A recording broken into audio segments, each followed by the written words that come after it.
Qazax polisi gizli dini qrup saxlayıb və məlum olub ki, qrup icazəsiz dini dərslər keçirmiş. Qazax polisi şöbəyə daxil olan zəng əsasında icazəsiz dini dərslərin keçirilməsi ilə məşğul olan qrupu ifşa edib. Saxlanılan şəxslərdən biri Gəncə şəhər sakini olsa da Qazaxda ev kiralayıb. Burada özü ilə gətirdiyi 175 kitab və çoxlu sayda müxtəlif dini nəşrlərini yaradacağı kurslarda istifadə etmək istəyib.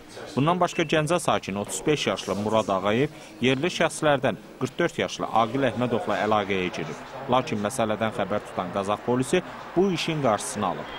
Qazax şəhər Bakı küçəsində yerləşən Qazax şəhəri sakini Qasımov Mahmud Hümbət oğluna məxsus evdə dini dərslərin tədris olunması barədə Qazax rayon polis şöbəsinə əməliyyat məlumatı daxil olmuşdur. 17 noyabr 2014-cü il tarixdə Qazax rayon polis şöbəsində əməkdaşlarının həyata keçirdikləri əməliyyat axtarış tədbirləri nəticəsində müəyyən edilmişdir ki, həmin evi Gəncə şəhər sakini Ağayev Murad Məhərrəmoğlu kirayə götürərək kənar rayonlardan və eləcə də Qazax rayonundan vətəndaşları cəlb edərək qanunsuz olaraq dini dərslərin keçirilməsi ilə məşğul olur.